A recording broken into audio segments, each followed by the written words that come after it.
Good afternoon and welcome to ZebX's Decarb Lunch Series. My name is Natalie Douglas and I'm the Program Manager at the Zero Emissions Innovation Center. I am Program Managing ZebX, the Zero Emissions Building Exchange. Today's webinar is on reducing HVAC costs for high-performance homes, and it will consist of a presentation of some study findings followed by a panel discussion with a builder, a very well-known builder at that, and an HVAC industry representative that many of you folks also probably know. And we'll be talking about the results from the study, as well as what this means in a broader context, where projects tend to add cost and how teams can plan mechanical systems more effectively. First, I'd like to express my thanks for being able to join today from the unceded traditional territories of the Musqueam, Squamish, and Tsleil-Waututh. I'd also like to thank the City of Vancouver and BC Hydro for their financial support that allows us to continue to offer these webinars completely for free and fully accredited. My colleague Victoria is going to drop some details in the chat about those continuing education credits for attending today's webinar. And please do use the chat to ask questions and add resources or events that relate to the topic, and use it as a space to talk to other webinar attendees. I'll be drawing from the commentary in the chat to help guide the panel discussion at the end of the webinar, so please do stay active there. My colleague Victoria is also going to launch a poll just to give us a sense of who is in the room. And before we dive into the presentation, I did want to give a huge thank you to CEA for co-leading the study with Zeke. In particular, a big thanks to Oriel Bracken, lead of aggregate retrofit initiatives at CEA, who will also be helping me facilitate the question asking at the end of the webinar. I'm going to pass things over first, before we get into the presentation, over to our co-host and panelist, Todd Backus from Thermal Environmental Comfort Association, otherwise known as TECA, to briefly introduce himself and TECA. Over to you, Todd, and next slide, Rob. Thank you. My name's Todd Backus. I'm TECA's Chief Operating Officer. We're a nonprofit trade association that is dedicated to improving the HVAC industry, primarily with Part 9 contractors. So you can see our lovely courses on this slide here. If you have interest in further training, please jump over to our website and have a look at what we have to offer. I'm going to put my email in the chat as well, too, if you want to follow up with any questions after. Thank you. Thanks so much, Todd. Yeah, ZebX and really one of our other partner programs, the Building to Electrification Coalition, is really appreciative for the work that TECA does. And Todd, in you in particular, your willingness to co-host this event. It is really crucial to have the residential HVAC industry engaged as we work to get more practical and affordable ways to respond to climate change and mechanical systems that enable that change, and making to ensure our buildings remain safe and comfortable and, are high performance. So thank you again. Now on to the presentation. I'm so glad to welcome Rob Pope, an HVAC and mechanical consultant extraordinaire from Ecolighten Energy Solutions, to present some key findings from a recently completed costing study on a series of Part 9 homes from across BC. I note that Rob is a pretty informal guy, and he has asked that I interrupt him with questions from the chat if they feel particularly relevant and timely, and to make sure we have ample time for the discussion portion. So with that, I'll pass it over to you, Rob. Thanks, Natalie. And thanks everybody for taking the time to attend this session. And as the title on that slide suggests, this is what it's going to be about. What does a new HVAC system cost? Obviously, that's a question that gets asked quite a bit. And this study, this Part 9 mechanical costing study, informs us and gives us some insight to some of the answers to this question. So hopefully we'll be better informed when this is over. So today, our agenda for this session will start with the background, the objectives of the costing study, the methodology, how we did it, the process and data collected. We'll go into the profile and characteristics of the projects, and then we'll examine the data and the analysis of that data, understanding what the data shows about costs of installing heating and cooling systems. And we will spend some time talking about what we found with utility and space heating costs. And we'll move from there to the conclusions and, of course, open it up for questions and discussions after that. So the objectives of the costing study was to compile and analyze the data for a series of heating cooling systems for Part 9 homes in BC. This is right across the province. And publish a summary report and a costing table that presents mechanical systems costs, factors contributing to those costs, and some key findings gathered from the research that we had done. The methodology, Ecolighten, Zeek, and CEA did an outreach process. We did that for 2 general contractors, homeowners, EAs, and what the intent was to, across the province, is get costing data for recently completed projects. These are for houses that have been occupied for at least a year of utility billing. And incidentally, the data that was collected spans 20 projects representing 4 climate zones, 11 cities and towns, and a wide range of house types and sizes. And all of these projects have been built and occupied between the years 2020 and 2025. And you can see on the right there, the kinds of questions that we included in our outreach. Obviously the location, city, town, climate zone, the house type we wanted to know, single family detached, townhome, bungalow, and so on. The square footage, of course, which means the total living area within the building envelope. And quite importantly, the energy compliance step code that was actually achieved with accompanying EA documentation. Of course, we want to know the mechanical system distribution type, whether it was a hydronic, radiant floors, forced air central system, ductless, or a combination. We wanted to know the primary energy source. And, you know, for example, air-to-air heat pumps, air-to-water heat pumps, natural gas, electric. Also, the auxiliary energy, if there was some, electric strip, fossil fuel, or other. We wanted to know what was the ventilation system that was installed, whether there was an ERV, HRV central style of ventilation system, or something else. Equipment efficiencies, makes and models for both the outdoor units, indoor units, ERVs, and HRVs. And the big one, of course, what did it cost? And when we say what did it cost, what we wanted to know was the space heating, cooling, and ventilation system costs, not domestic hot water.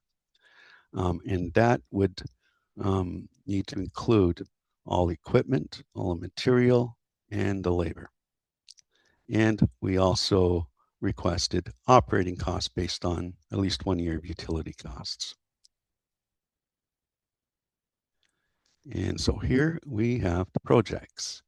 I'll just go through the column headings. And then I'll give you a chance to look at some of the information in this screenshot here. So floor area, which again is the total living area within the building envelope. CZ, that refers to climate zone.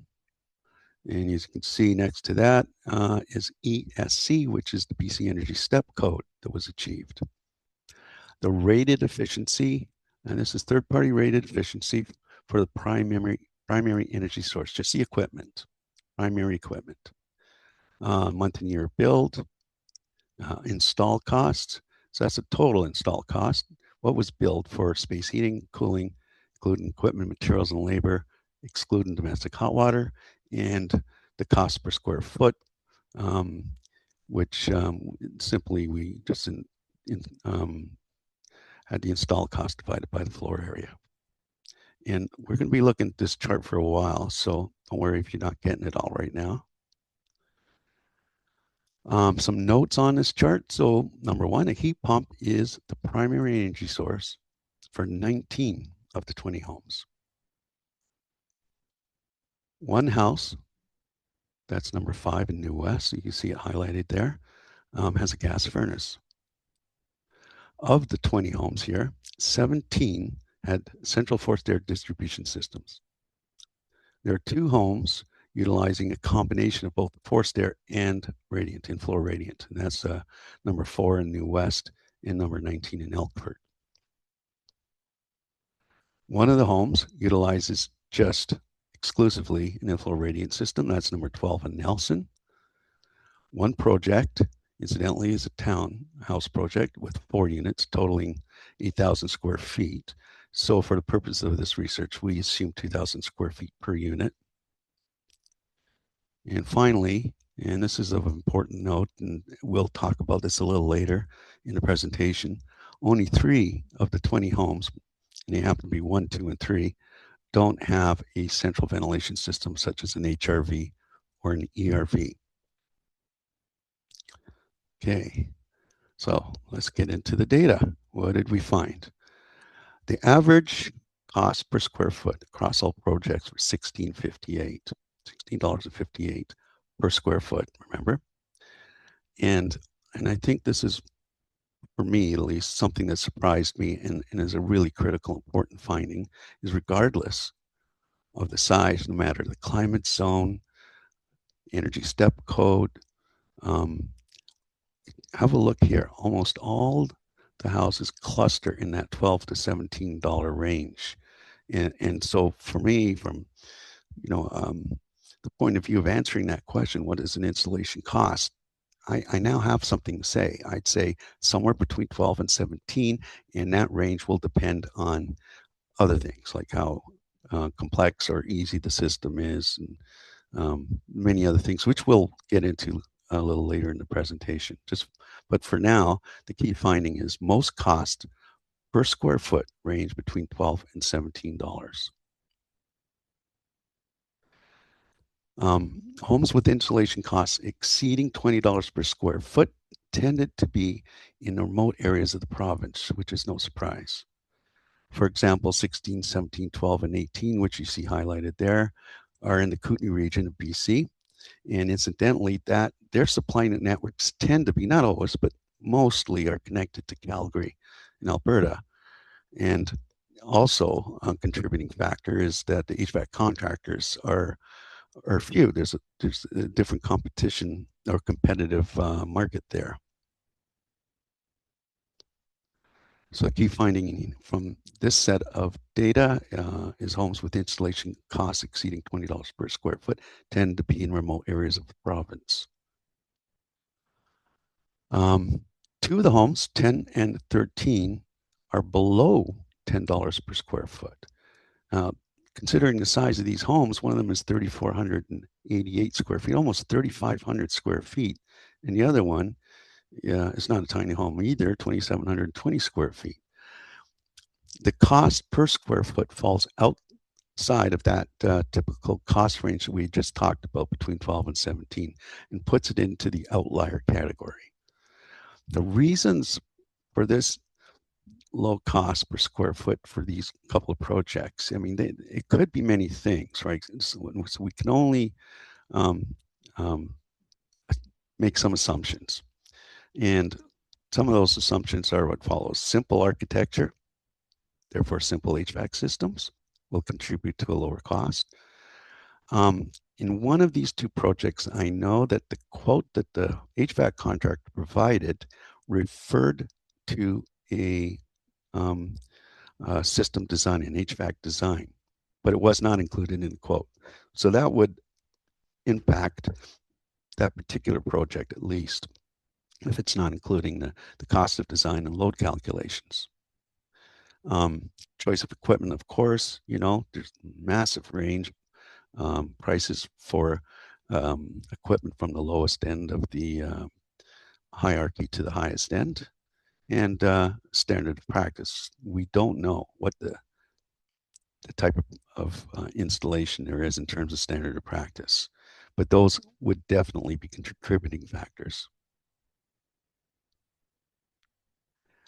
Either way, HVAC systems in the outlier category, to me, are red flags.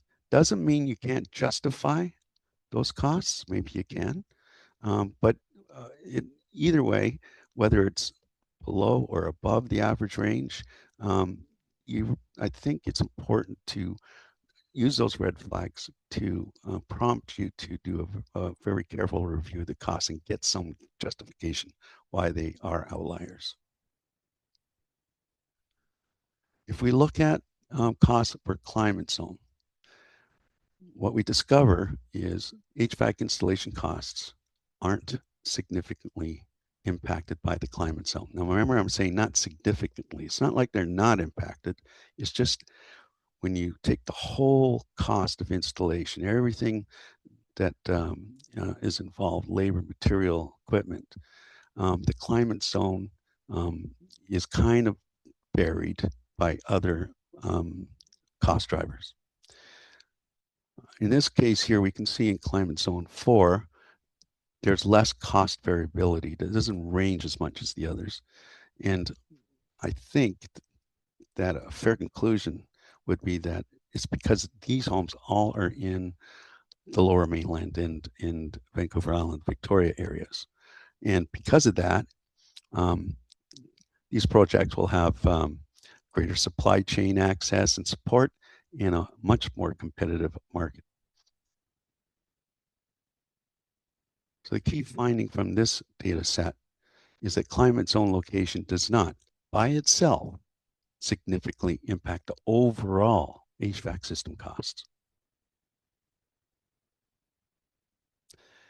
In this data set, we analyze cost by equipment efficiency.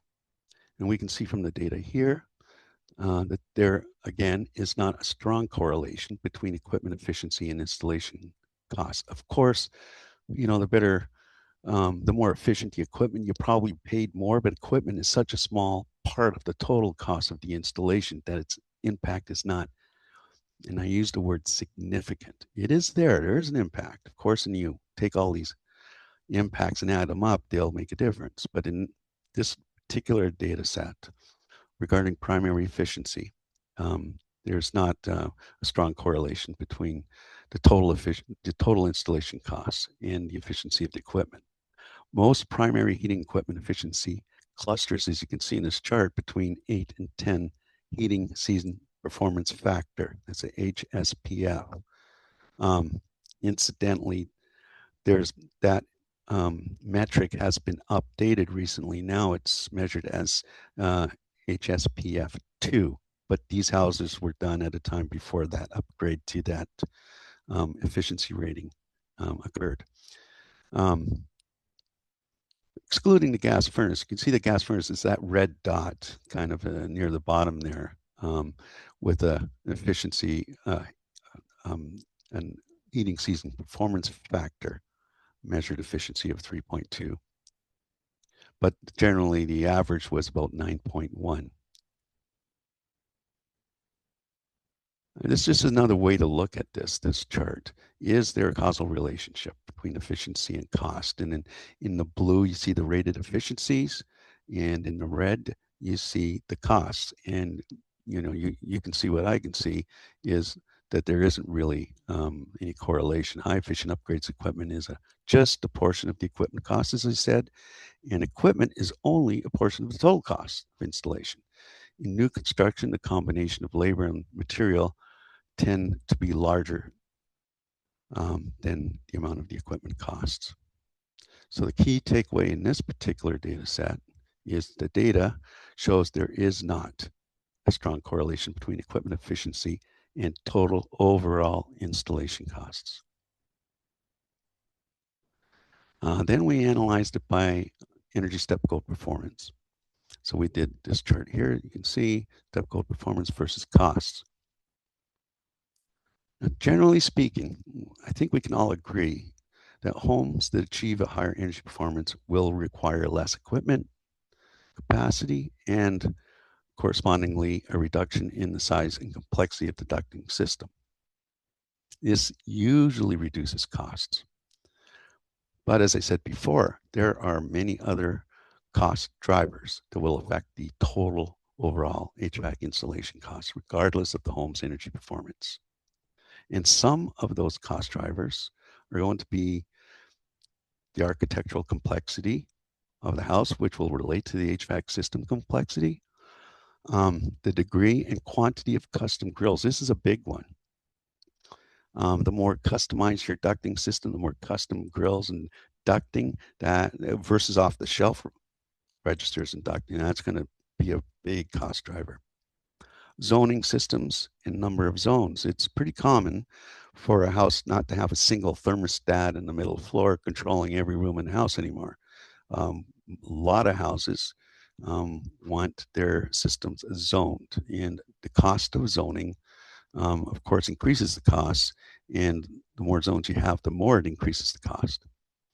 Regional supply chain access to HVAC equipment. There's areas in the province we've worked where the installing contractors only has one supplier that only has maybe 1, 2, or 3 different um, um, types of manufactured equipment available to use. That can have an impact on the cost. And it's also the local capacity of HVAC contractors. Therefore, the market competitiveness. If you're in the Lower Mainland, you've got lots of choices. And I'll show you a pretty interesting and somewhat shocking bit of information when we get further along about the impact of having that competitive market compared to having the sole HVAC contractor in the neighborhood. That's the only person that's going to give you the price. It Rob, makes a difference. we have a question just asking about whether the list of those cost drivers rank relative to their order of their impact or importance. I'm guessing no, but can you, is architectural the most and then degree, then zoning, or is it just you're kind of highlighting all of them? Yeah, as you can imagine, architectural complexity can be extreme or not, so the degree of that complexity will make a difference. Also, you can put a ducting system in a simple house with all off-the-shelf stuff, right? But in many cases, you might have some degree of customization on the distribution system, and it's to the degree that you have customized stuff that will make the difference. Again, as I said, with zoning, one zone, a whole house with one thermostat compared to 2 zones, 3 zones, 4 zones, it's the degree of zoning again. So it's not really in order of priority or order of impact. So I hope that answers the question. Thanks, Rob. Sure. Okay. In this group of projects, only 2 homes have the went for Energy Step Code 3. Now, just to note, each of these 2 homes did not have a central ventilation systems like an ERV or an HRV, and that's unusual. It's not recommended for high performance homes because the intent is to make them tight, and in order to have a properly functioning, healthy home that meets that metric of being nice and tight, so it's not leaky like a sieve, a central system that's balanced like an ERV or an HRV is highly recommended. And in my personal business, we rarely see houses that don't have an ERV or HRV. So this is a bit unusual. Had they had an HRV, that would probably have contributed to 25% higher cost than was stated. So would have moved those guys along to the right of this chart. So the key finding here, of course, high energy performance homes require less HVAC system capacity, thereby less system install and operating costs. However, it's the other cost drivers that may overwhelm these cost benefits from a total install cost perspective. We also thought, okay, time of build. It was a pretty dramatic time since, well, including COVID and since COVID. And all the homes in this study were built and completed from COVID onwards. So pretty unique time in our industry, very disruptive. And beginning with COVID, what we saw were massive, dramatic supply chain disruptions, which caused rapid and very significant price increases. We also, incidentally, during that same period of time, had a very high demand for the construction of new homes and a dwindling capacity of HVAC contractors to meet that demand. And we had an industry in transition. You know, it was evolving energy performance standards and compliance requirements at the same time. So there's a lot going on. And although these challenges continue, of course, into 2026, the good news is the Part 9 residential industry has been adapting and developing resilience. It's gotten, much better. The supply chain issues have gotten better. There's more product on the market and more technology, more of a technology range in those products. And from our exposure to the industry, this is me talking Ecolighten, our company, and all the work we do, we're seeing the trend flatten. It seems to have leveled out in the last year, but who knows? That's just for now. So the key finding in this particular data set, time of build, is market influences outside of our control impacts costs for all projects in BC. In this regard, the right time to build is purely speculative. So we also got utility costs, and we got them for 8 of the 20 projects. We've got more, but we didn't get, there was always a few things missing here and there. It wasn't total, except for 8. We got a total package for 8 of the 20 projects. And they're right there, as you can see. 2 in Victoria, 3 in New Westminster, 1 in North Vancouver, 1 in Alberta, and 1 in Wilmer.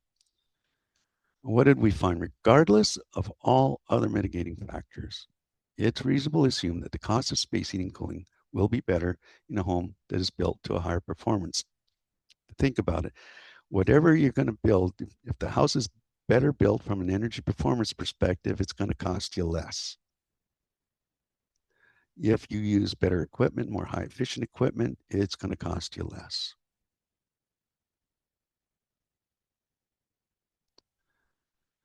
The variability of utility costs in this study, and we're talking about space heating and cooling, are influenced by climate zone. Of course, the colder it is, the more it's going to influence your utility costs.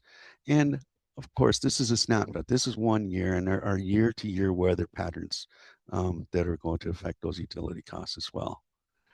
But most of the variability is related to occupant behavior.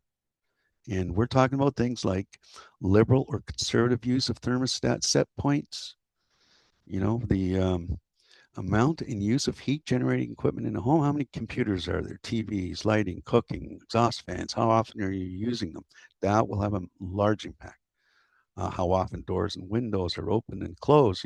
That to a large degree depends on how many people are living in the house, how much coming and going there is, and so on. There's a lot of factors that are going to influence utility costs that we can't control. That's from us as doing the study. Of course, it's in the control of the occupant, but that's their lifestyle choices. So the key finding here, most variability in operating costs is related to occupant behavior. So in conclusion, number one, the data for 20 homes in this study is not statistically as large as we would have liked, but the good thing is the houses span such a broad range of house styles, sizes. They're everywhere in the province, many locations, climate zones, and energy performances, which means we get a pretty fair glimpse of the actual installation costs across BC. And in this regard, we can begin to answer the question, how much should this cost? Across all metrics, size, efficiency, climate zone, step code, all the costs tended to clutter, except for the outliers, which there were a few, but not many. The majority of them clustered between $12 and $17 per square foot. And from the perspective of builder or homeowner, if the proposed HVAC system falls within this range, you're probably okay, whether it's at the low end or the high end of the range. You would depend on potential factors that, that I've got listed right here. Competitive market dynamics in the area and time of build, the size and complexity of the house design, and correspondingly the HVAC system's complexity, number of zones, as we talked about before, whether you're not using a simple thermostat or sophisticated control system. Something like that will impact the price. The standards practiced by HVAC contractors, let's be honest, we're not all created equal. There's contractors that are extremely good, and then there's others that will cut corners. That's just a fact. The majority of them, however, and I think this is very affirming for me because I deal with contractors all across the province, are pretty good. And the quality of HVAC equipment materials. So you can get something from highest priced Japanese state-of-the-art equipment to very cheap mass manufactured equipment from somewhere else. And the range between those two will be quite substantial. Those will impact the cost as well. And here, I alluded to this earlier in the presentation. So another important variable is this very simple fact that if you have many people competing, you're going to get different prices. And so this is a house we actually did the mechanical design on. It's a 3,000 square foot home in Vancouver, very similar to project number 4 in our study, very similar to that one. We provided a detailed, coordinated with the builder, the homeowner, the structural engineer, the architect, and everybody, a set of specifications drawings for a 4-stair system. And the builder, and I don't know why, decided to go to 10 different HVAC contractors to get quotes. And here they are. And look at the range for the exact same set of designs. This isn't even HVAC contractors having different ideas for types of systems. This is all quoting off the exact same design. And we start with 37,000 all the way up to 72,000. Now, here are an example of outliers again. I'm pretty happy that HVAC contractor number 1 didn't get the job because he probably would have lost some money or had to cut corners, and then that would have created its own problems. And you see the contractors 9 and 10, especially 10, they were probably busy. And we also know who these contractors are. They're boutique contractors. They have large overhead. They're used to doing high-end homes, very high level of coordination, quality, and all that kind of stuff. And this probably wasn't an appropriate home for them anyways. The average of all of these is 50,000, and it was contractor number 5 or 6, I believe, if I remember correctly. I think it was number 5 that got the quote, that got the job. So you can see, even if you make all other things equal, you're still going to get different prices from different HVAC contractors if you go for tender. If you send out requests for more than one quote, which I highly, highly recommend, even if you have a HVAC contractor that you love, you use, they're dependable and all of that stuff, it's still a good idea to get at least a one-word quote, just to keep them honest. The outliers, whether they're above and below the typical range, are always there, just like I showed you in this situation we experienced not too long ago. Now, outliers might have unique circumstances that explains or even justifies the costs. But nonetheless, project falls outside of the typical range. And in this case, we're saying between 12 and 17. If it's outside of that range, whether it's at the low end or the high end, then we recommend you treat this like red flags. and you do a more exhaustive examination of what's driving the costs. And it might, like I said, be justified, but I think you need to do a deeper dive. In terms of this study, we perceived that in the future, it would be a great idea to have another one, which would include a longer period of outreach to builders, homeowners, and industry professionals, accompanied by incentives. In this study, all of those builders and other professionals and homeowners and EAs and so on did it out of goodwill, which we're lucky for. But to attract more data from a broader range would be better, and we think that incentives might help with that. And if we could get that, we would get a larger and more representative database, and therefore a more nuanced and comprehensive costing study. And I truly believe that a costing study of that nature would benefit the industry generally and help guide policy managers within governments and utilities. Tracking installation costs, utility costs, and life cycle costs over time would provide visibility to the impacts and changes to provincial and local government policy and compliance requirements, industry capacity, like competitiveness, training, adoption of standards of practice. It will give us visibility into the impact of new technologies and also track global market conditions. I think if we could do a nice comprehensive study, we would have a benchmark to measure against for all things coming afterward. And that's it. So Thanks so much, Rob. Yeah, if you want to stop sharing, you can do so you can see everyone's faces again. Actually, before we dive into questions directed to Meredith and Todd, I actually wondered if you could answer this question from Brady about whether the data collection captured whether the HVAC equipment was properly sized and commissioned, and if quotes included balancing commissioning for the HRV. Let's as an example. I'm sorry, I'm trying to figure out how to stop sharing here. Should be at the top of your screen. Yeah, that's what I thought. Oh, it's on this screen. Okay.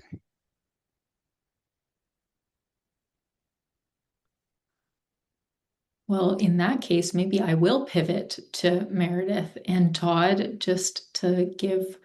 Oh, Rob has done it. He has stopped sharing. We see your face, your beautiful face. Okay, Rob, I'll ask the question again, just for ease of answering. Brady was asking the question about if the data collection captured whether the HVAC equipment was properly sized and commissioned. Like, did we do that validation? And if quotes included balancing and commissioning? No, that's where I talk about the standards of practice. That will have a difference. Obviously, we understand what we would consider a good standard of practice, and that would include load calculations, upfront coordination, and integrated design process, and all that stuff, which obviously would also include commissioning, proper commissioning. But we don't know.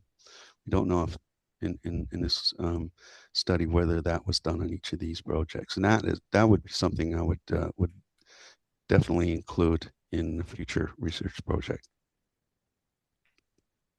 Rob, Awesome. can I ask for clarification on that too? So this is just the quote price, correct? This is the build price. Okay, so this is the project is done, wrapped up, all the extras have been counted. Correct, yes. Okay, these are thank you. based on invoices. Yeah, it's a great question about the methodology of how we tried to get this information. It's imperfect. There are definitely those pieces about commissioning because we're getting this information for the goodness of people's hearts. There definitely are pieces that might be missed. But yes, we really wanted to focus on actual as-built information. Okay, well, let's pivot to the panel discussion. We'll bring in Meredith Hamstead. If you don't already know her, she is the co-owner and CEO of thinkBright. And then we also have Todd Backus from TECA, who you heard from earlier, who will also be joining this discussion. And so first question to launch us into things is directed to you, Meredith and Todd. You've heard Rob walk through the findings. What resonated most based off of what you see in these real projects? Was there anything that surprised you? And did it match your experience or expectations? It's a good question. I think the piece that both most resonated and surprised me, I'd say pleasantly, is that there is not this strong correlation between equipment efficiency and installation cost. There's an idea that mechanical systems are contributing to driving the cost of unaffordability in homes, and maybe efficiency is a place where it might make sense to cut corners. And this albeit small data set says probably not, but things like performance expectations, complexity of architecture may be driving higher costs. I think there are a lot of questions raised by the data, but that equipment efficiency and installation costs, and then really not much difference in climate zones too. So there are other things driving the cost of mechanical systems, and really getting at those in order to kind of quell the skeptics' anxiety about this is going to be important over time.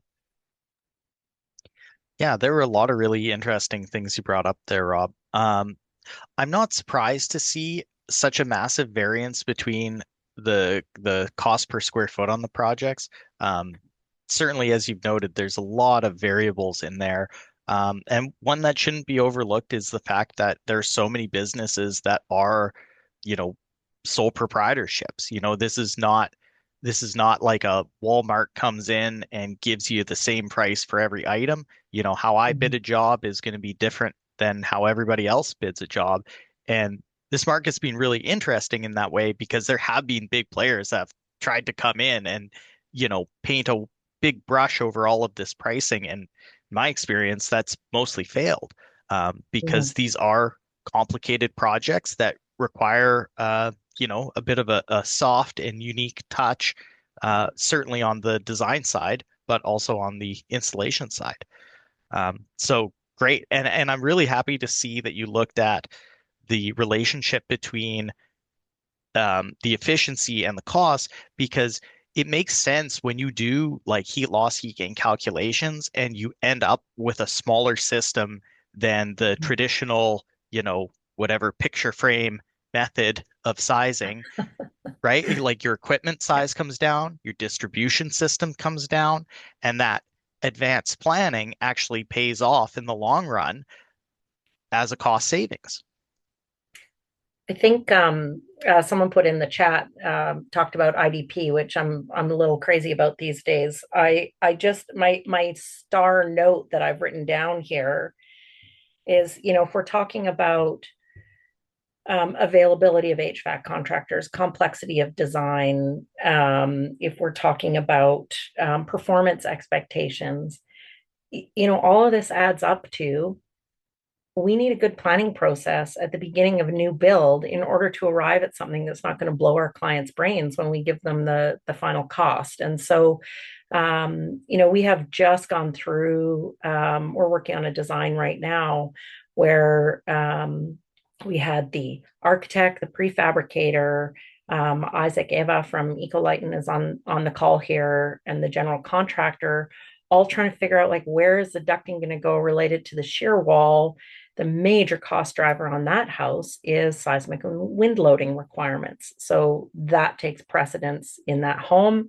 We need to design the ducting to it. If we waited until we were working on site, oh my God, we would be in so much trouble, and the cost of that system would go through the roof.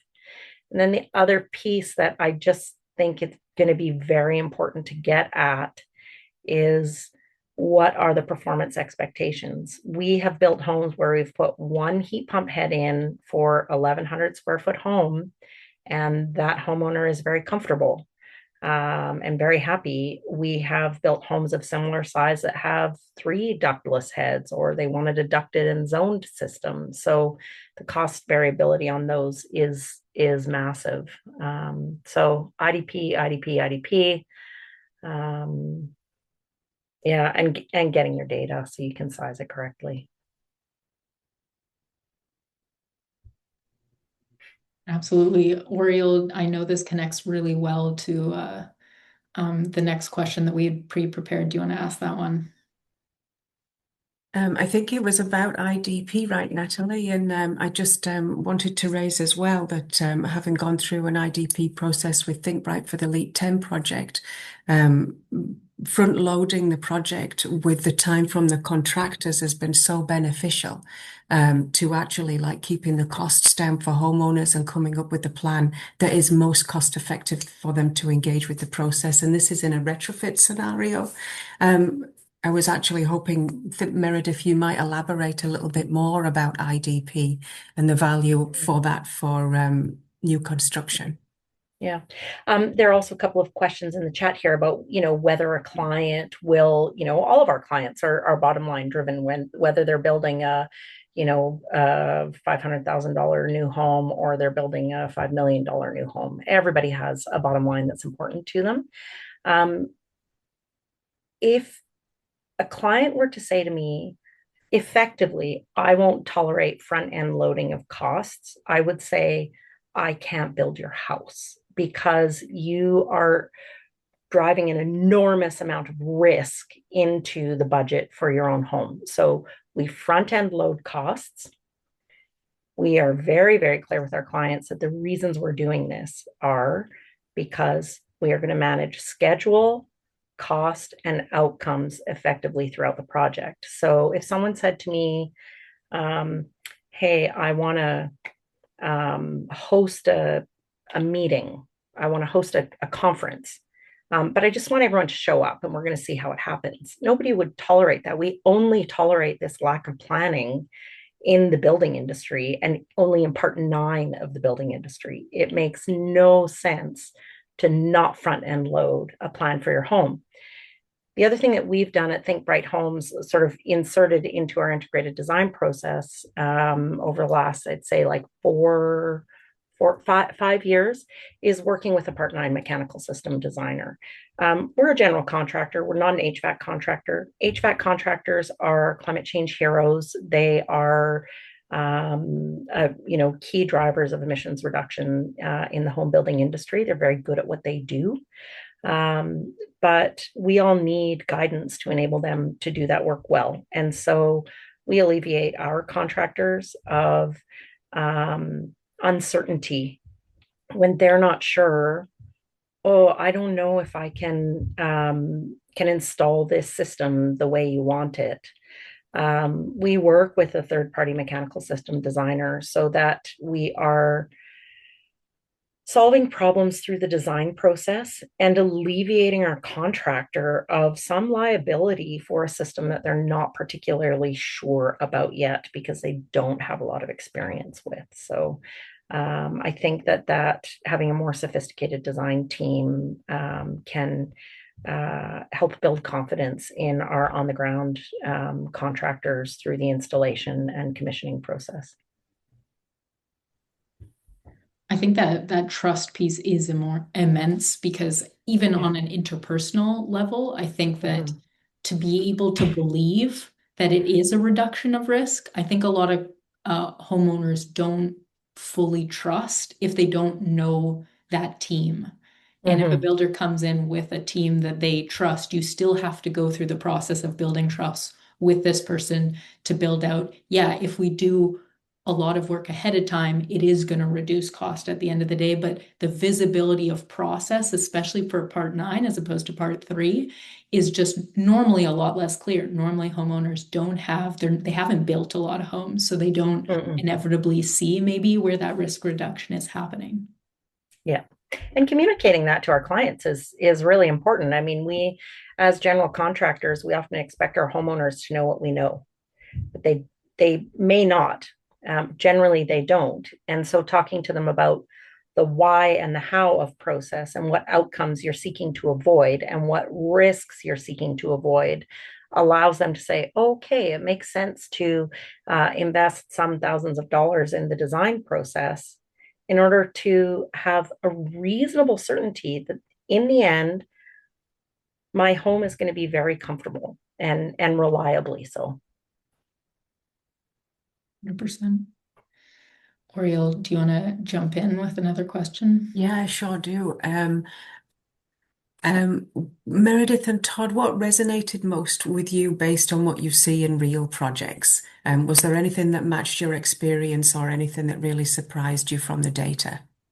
I think so. Maybe building off of that one because we covered that right up the top. I Oh, wonder. sorry, right.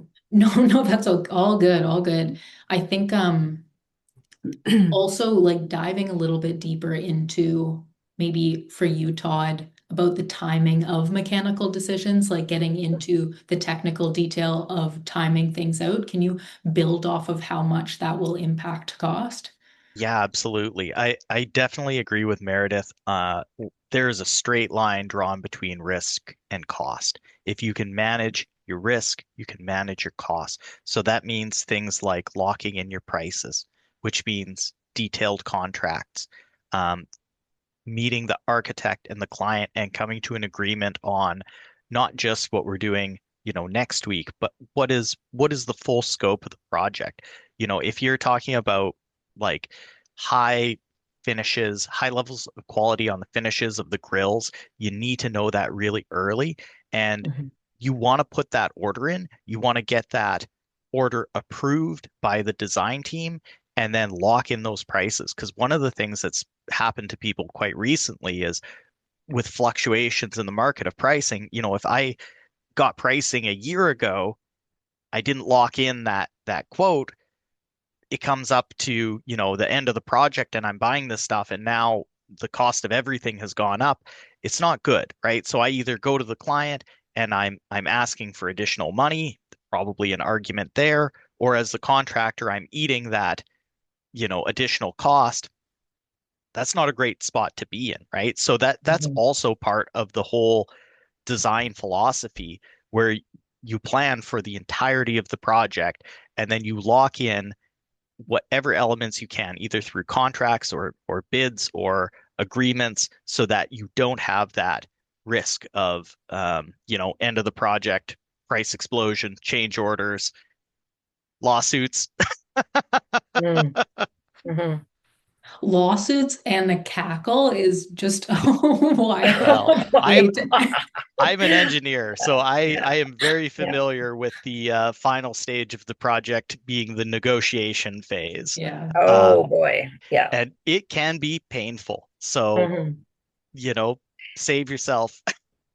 I mean, Absolutely. the reality is COVID completely put to bed just-in-time procurement. And so why we are still building homes as if just-in-time procurement is a thing.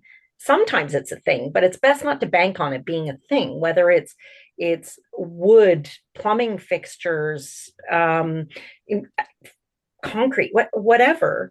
There is no reasonable builder should be building with just-in-time procurement in mind, which means you need to have a plan and you need to know your plan needs to be based not just on the floor plan of the house, but the plan for executing. And as we move further into prefabrication, we're going to see even more of this. I think we're in a very steep learning curve, like hockey stick learning curve period in an industry that is pretty famous for stasis. And we need to speak very clearly to our clients about how we as a builder are going to meet the regulation as code emerges and transitions, and how we're going to meet their expectations. And I understand that there's a lot of desire to see integrated design incentivized, to see commissioning incentivized.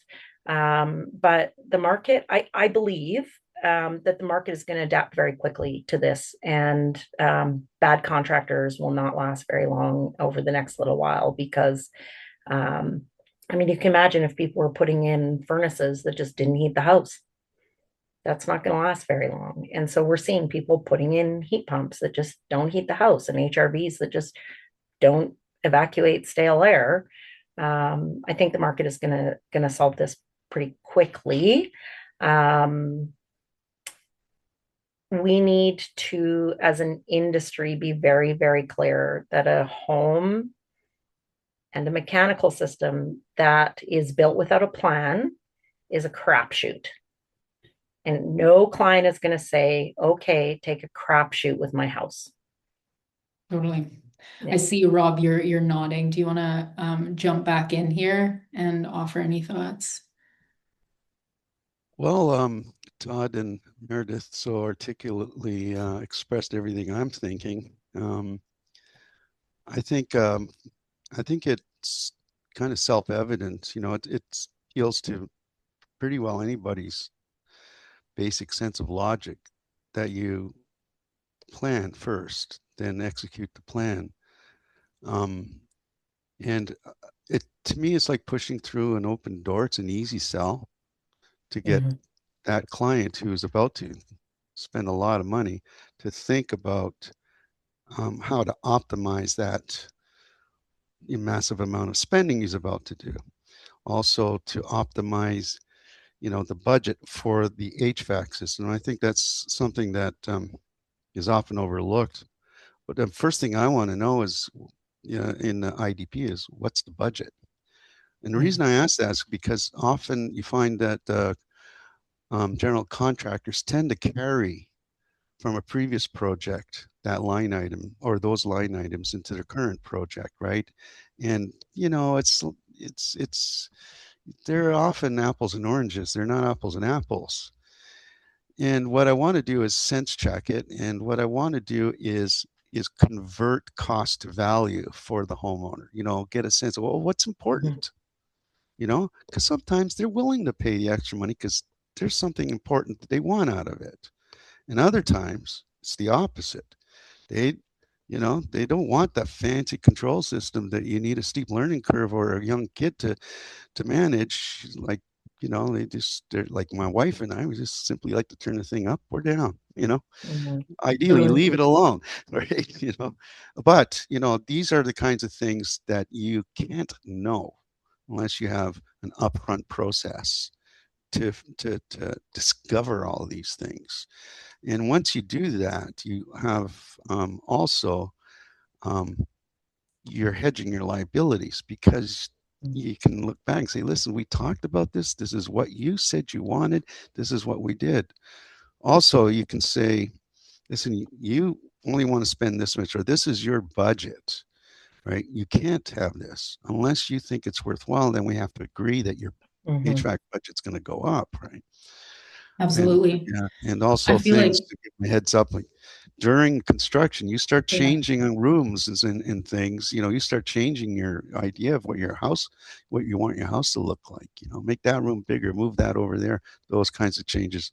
Those are, of course, it's their money, there's their choice. They can do it, but there's a consequence. And that usually has to do with schedule and budget. Yeah, I think, all these incredibly practical, pragmatic sorts of considerations, and I appreciate you guys all highlighting them. We're at the end of the hour. I think I'm gonna maybe ask one more question, and if folks need to drop off, that's totally fine, but this is recorded.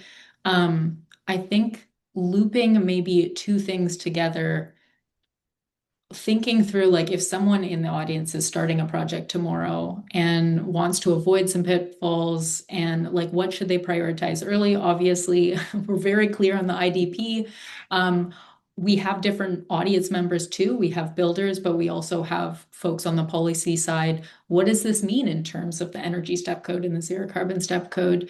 Many teams are understandably worried about managing a lot of things. And so at a high level, we have to keep it pretty quick, but any final little remarks and suggestions for those in the audience, both on the policy side and also on the practitioner builder side. Meredith, hand is up. On the policy side, there's a lot of talk right now in BC about, was electrification driving costs, is high performance driving costs, and this is not what we're seeing in our own building practice. I think this is sort of another layer of data that says these are not the things that are driving rising cost of construction primarily. I think so that's on the policy side. On the practical side of things, 10 years ago when we were sizing heat pumps and designing mechanical systems with, in a low knowledge environment for ourselves, it felt really hard to get data about houses. But man, even in the last 12 months, the energy audit, the F28012, the balance point calculations, understanding when an ERV or an HRV is required, it is so much easier and so much more cost effective to get this information now. So a contractor or a designer or an architect who's just getting started into this high performance mechanical system space, connect with someone who really knows what they're doing, shorten your learning curve, and you are going to be on this in no time. It's actually not that complicated. It's pretty straightforward once you do it a number of times. There's a system, follow the system, arrive at the result. Presto, you have a comfortable, energy efficient house. Todd, Rob. Yeah, I think one thing we have to come to terms with is the code's moving towards performance-based metrics. Skilled trades are being asked to educate themselves more and more. And this is just the direction that the industry is going. But, I have a lot of faith in our tradespeople. And I know that they can rise to the occasion. They've done it at every step. But I think, brace yourself, because we are moving towards harder and harder science-based approaches, but they're giving very consistent results that are demonstrably better. So I think the industry is headed in a good direction. Rob, can you be brief Okay, and finish this up? I don't think it's disputable that anybody would prefer to live in a comfortable home that has a high level of energy performance, lower your operating costs, and takes care of your comfort needs. It doesn't waste energy. I mean, it's just not dollars out of your pockets and carbon in the atmosphere and all that kind of stuff. Just from the simple comfort level and cost perspective, plan ahead. Don't worry about the efficiencies being a little higher. That's not going to impact the cost. It's the other things, right? And in the end, ultimately, we are going away from drafty, old, leaky, energy-sucking houses. I don't think anybody's going to miss that. Well, I think that's a great place to end. I really appreciate all you guys taking the time to speak on your own practical experience, Rob, for doing this research. And I don't have anything to pitch in the near term for ZEBEX. It's a busy time going into spring break, but do obviously always register for or subscribe to our newsletter and keep tabs on what we're trying to do here. We're as good as the community and the folks that attend these webinars. I really appreciate how lively the chat has been. So thank you, everyone. And thank you again, Todd, Meredith, Oriel, and Rob. I really, really appreciate it. Have a great day. You too. Take care, everyone. Thanks. Thanks. Bye-bye.